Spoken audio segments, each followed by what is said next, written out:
So today I'll be talking about Inco. What we're building is what we call the Universal Confidential Computing Network. So today all the L1, L2s have one thing in common, is that they're completely transparent databases. We do believe that there needs to be a minimum confidentiality in order to drive mass adoption. So if you think about using crypto as your bank account today for payroll or just your savings account, everything is transparent. And this is quite inconvenient because this is not how Web2 works, right? What if you need to be able to hide your wealth? This is something that you just cannot do today in crypto. And then institutions and enterprises are still having a hard time entering the space. They have trade secrets. They have essentially information that they have to keep confidential. And then lastly, there are just a lot of use cases that wouldn't make sense without any confidentiality. So you can think of the card games, private voting, blood auction. So we utilize a cryptography called FHE. That stands for fully homomorphic encryption. By show of hands, how many people have heard of this term before? Okay, great. So for folks who are non-technical, the idea is that you can encrypt data, but also compute on top of it without having to decrypt. So when you apply FHE to the EVM, what this really means is that you get to have encrypted data types, but also encrypted operations, such as additions, multiplications, divisions. And we recently released a research paper with Circle on this topic of confidential ERC20 framework. And so the finding here really is on 3 points. One is on the flexibility of the decryption rules. The second one is on composability, which I'll mention a little bit more, talk a little bit more after. And then lastly, it's around this idea of programmable transfer rules. So the idea of composability here is with this basic primitive, a confidential ERC20, you are essentially able to build other things on top. So imagine being able to leverage the confidential amount and then cast a private vote, or use it for private payments, or use it for private lending. We are actually utilizing a couple different cryptographies to achieve this. So, Inco really is a combination of MPC, ZK, and FHE. These three cryptographies are utilized for very different purposes. So MPC here is only used for decryption. And so essentially there is a private key and public key pair that is essentially encrypting this entire system. But this private key never exists because what's happening is this MPC network generates this key through distributed key generation. And so you can think of this having as its own network. Essentially, if you need to decrypt something, every single node needs to do partial decryptions and then to recreate the plain text, right? And then on the compute side, we're utilizing FHE, which allows you to do state transitions over encrypted data without having to decrypt. And then lastly, the ZK part is to make sure that every ciphertext is not malformed, and then that the user also knows what the plain text is, because else someone can just copy paste your ciphertext, deploy it somewhere else, and then decrypt it, right? So with this, we actually believe this is the next frontier. It's the next frontier because you are now able to enable new use cases that weren't possible before. So if you think about gaming, there are just a lot of new types of games that you could be enabling with confidential compute, asset management, DeFi, and also infra.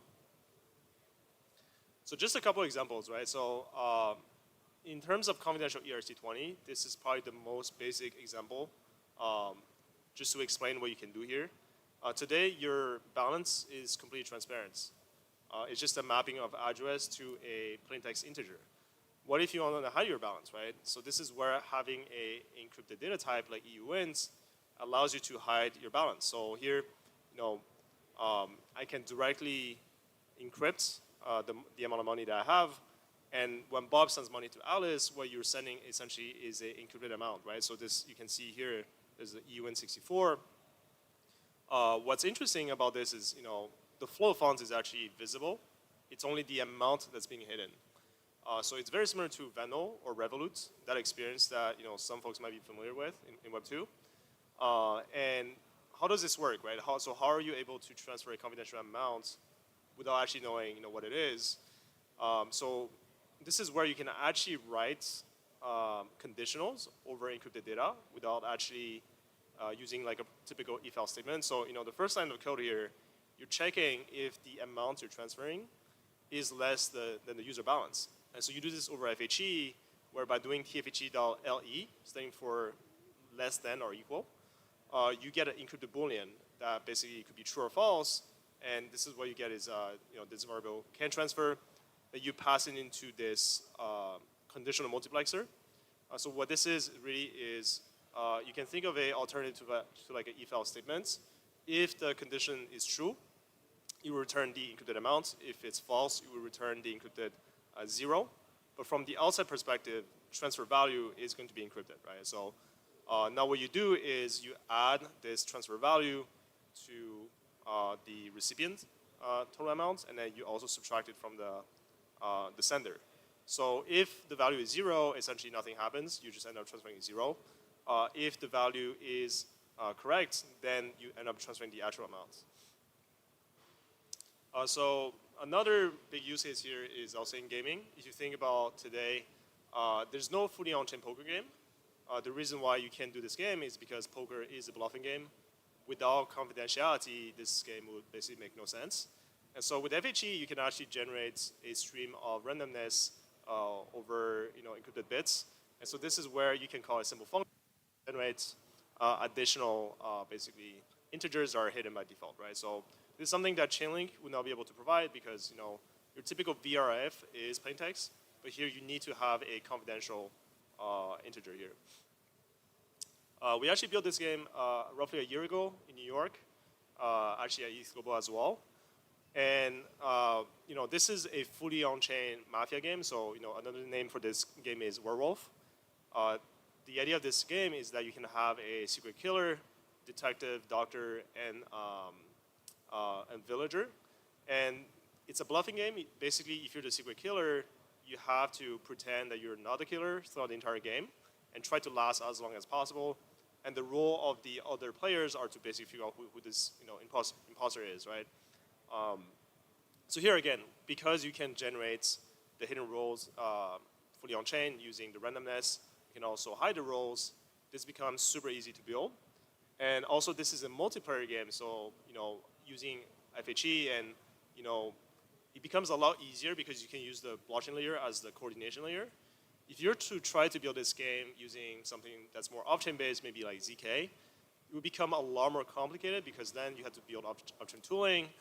You have to think about state coordination across multiple players. But here, because everything happens on chain, we built this in less than 30 hours. So yeah, if you think about games today in crypto, they could actually be a lot more fun than they are today. And this is because if you think about all the game mechanics that exist in Web 2 that actually make a game fun, require some kind of hidden information, right? So either I have to hide the player stats, the amount of gold that I have. And so here you can imagine a new game mechanic where the player stats are actually hidden.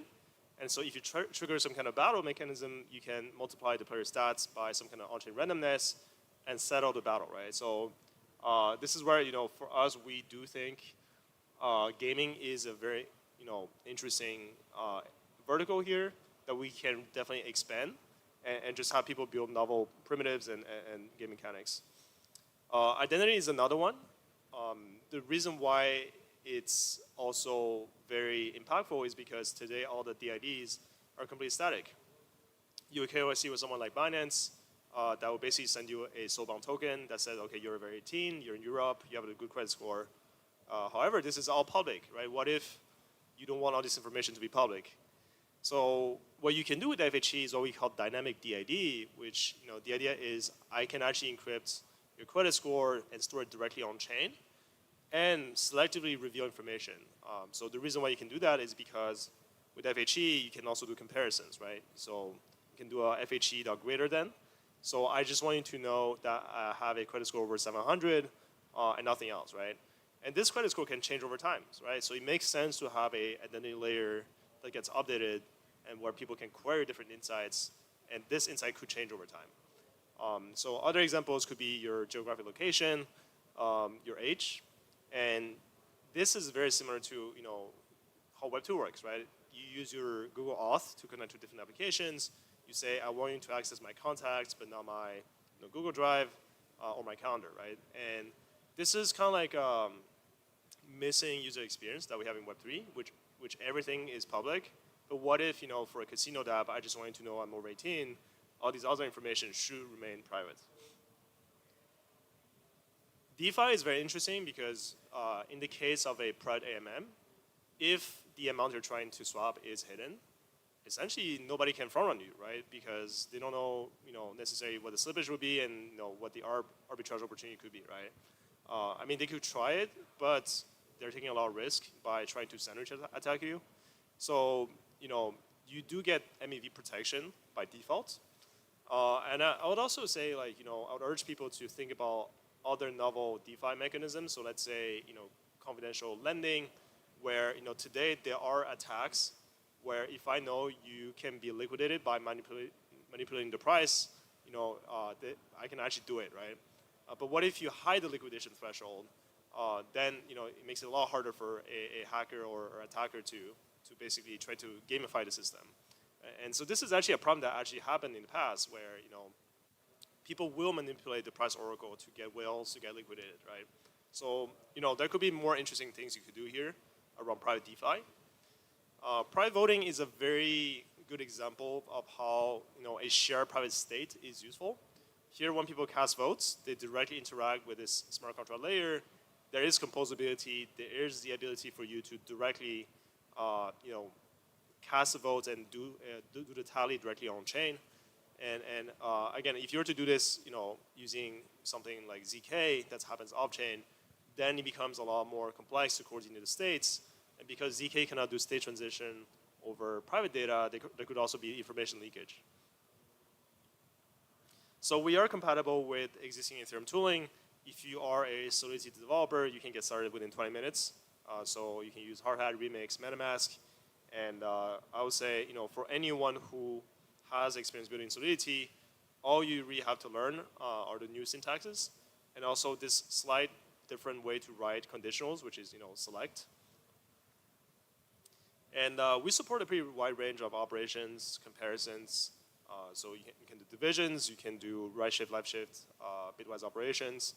And yeah, it really means that you can build a lot of things beyond just simple payments. If you want to build DeFi, gaming, it's really up to you to unleash your creativity and then create novel primitives and also experiences for the end user. Just from a high level, the way this works is, there is a JavaScript library where you encrypt data, all the inputs. And so the way data is encrypted is called ciphertext. So you have data padding, some data, some noise padding, and some noise. That's sort of the structure of the ciphertext. So you generate that on the front end, and you pass this on chain as an input param. And then from there, you can cast this into different types, like an EUINT8, 16, 32, 64, encrypted address, or encrypted Boolean.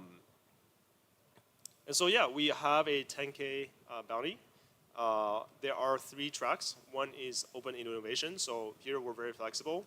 If you can come up with novel primitives around DeFi, identity, governance, this is kind of what we're trying to push people to explore. And then it is pretty greenfield opportunity because these primitives don't exist over FHE, and so there is an opportunity for you to be the first one here. Second is around confidential DeFi. So like I said, AMMs, lending, if you want to try to experiment with flash loans, dark pools, the idea of private DeFi, I would say, is still very much underexplored, so there could be a lot of opportunities here. And lastly, gaming. So yeah, there could be a lot more games that you can build now. Some examples of previous games include fully on-chain Risk. So that's like the bluffing game where it's more strategic than bluffing. So essentially, you have armies across a map, and you can only see your enemies if you're nearby a certain border, right? Or for example, the Mafia game that I explained earlier, that could also be one of the novel type of games. People have built, let's see, Hangman, simple guessing game.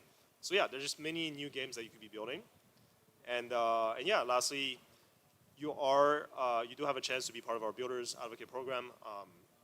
We'll have a booth somewhere in the venue, and then yeah, definitely come talk to us. We're happy to provide you feedback on your idea, and then our team members are also here to help you debug if you have any problems.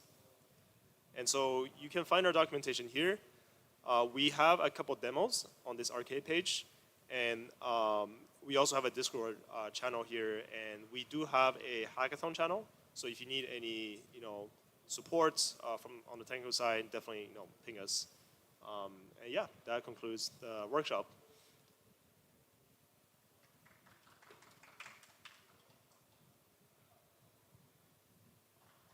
Yeah, any questions?